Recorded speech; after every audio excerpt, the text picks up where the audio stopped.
Good evening. My name is Portia Hood Marshall, and thank you for this opportunity to share with you tonight. Black History Month. What is its story?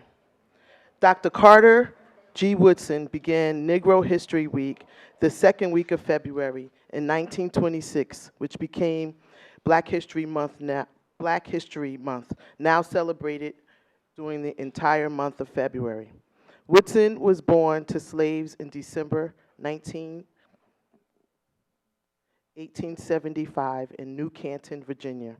He was a noted historian, author, and founder of the Association for the Study of Negro Life and History, currently today known as the Association for the Study of African American Life and History, in which its mission is to, to promote, research, preserve, interpret, and disseminate information about the Black life, history, and culture in the for a global community. He is known as the father of Black history. He believed if you don't know our history, you may not know how to appreciate the true value of the Black culture. Black history is not just me citing accomplishments of a few notable African Americans, such as Harriet Tubman, who led many slaves to freedom, Garrett Morgan, who was the inventor of both the gas mask and the three-way traffic light, Charles Drew, who was a surgeon, medical researcher who improved techniques in blood storage and transfusions, which was applied to develop a large scale of blood banks during World War II. And he was also the founder of the American Red Cross Blood Bank, as we know today. Even Hattie McDaniel, 1940, she was the first African American to win the Oscar for her role in Gone with the Wind. And oh, how I wish my grandfather, Worthy Ducksworth, born as a sharecropper in Mississippi, who read on a third grade level, raised 7 children, sent them all to college, paid $2 for a poll tax to vote, and I actually have it, was alive to see our beloved 44th President, Barack Obama, the first African American president. Now, that was history, not just Black history. Black history is so much more. It is about the experiences and movements of African Americans of the past, the present, and the future. As Dr. Robert L. Johnson, the Sharon and Joseph Muse Corral Endowed Dean of Rutgers, New Jersey Medical School, who, by the way, is also a Black man, said, Black History Month, remember, educate, and celebrate. Black history is inseparable from American history. Many of the political forces that exist in this country are related to the presence of African Americans. By not recognizing their contributions of people of color, we begin to denigrate them as individuals. If you haven't already, take a ride to Washington, D.C. Visit the African American Museum of History and Culture. Read and explore. In closing, let me leave you with this note.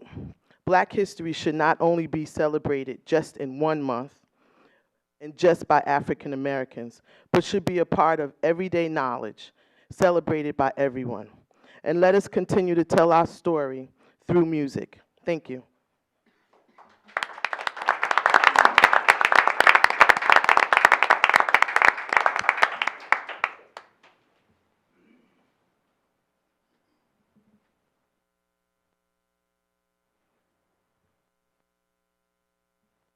Oh, freedom.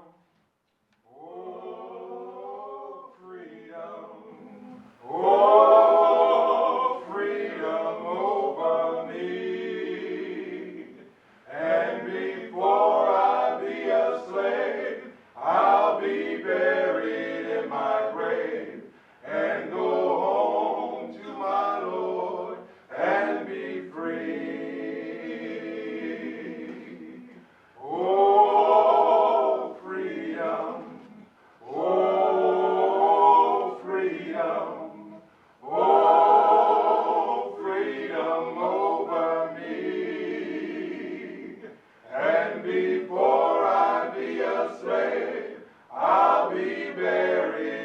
my grave and go home to my Lord and be free.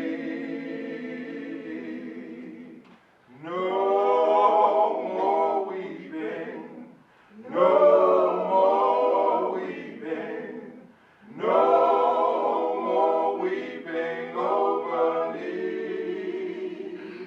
And before I be a slave, I'll be buried in my grave and go home to my Lord and be free. Oh, freedom. Oh, freedom. Oh, freedom over me. And before I be a slave, I'll be buried in my grave and go home to my Lord and be free.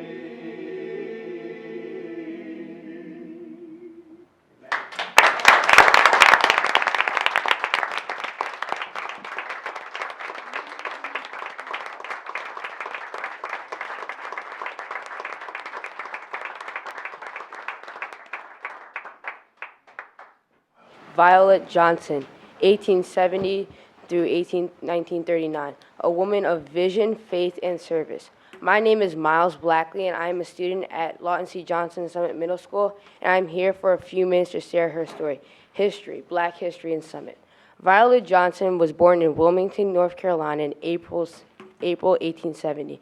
At an early age, she moved from Wilmington to Brooklyn, New York as a domestic servant.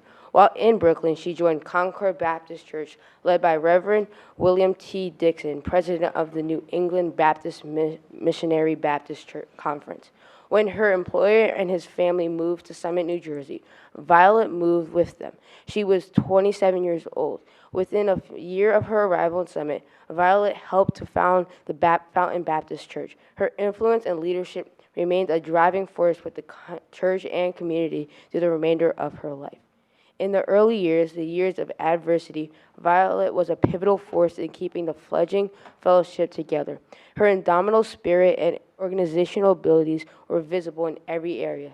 The building program, fellowships, and formation of various church departments. She served variously as president of the Board of Deaconess, president of her missionary society, and head of the Baptist Young Congregational Union. Her Christian influence extended even beyond Summit. Violet Johnson was a community builder and an advocate for fair treatment. She turned her own 17 Glenwood Place into the home away from home for young girls seeking domestic work. The Women's Sewing Club and the Girls Club, both of which met in her home, were examples of her efforts to inaugurate new migrants from the South into her adopted northern community. In the midst of the Great Depression, Violet lent her great organizational skills to help organize the Glenwood Neighborhood Club and its youth version. The Glenwood Betterment Club as means of instilling community pride and defending Black Summit's rights to decent housing. Violet had a keen political sense. She was an early supporter of women's rights, seeking the ballot for women, and later became a recognized force in the Republican Party of North Central New Jersey. Her political endorsement was a sought-after prize. She was active in the national effort to stop lynching and rioting against African Americans. Called one of the most honored women in New Jersey, she was indeed a role model. In the 1930s, a young women's club dedicated to community service, the Violet Johnson Progressive Club, stated it was trying to live up to its name and to the standards of Miss Violet Johnson. As member of the free-born generation of African American women, Violet Johnson recognized her pivotal role in ushering in the new women and one able to overcome barriers from without and within. Thank you. Thank you.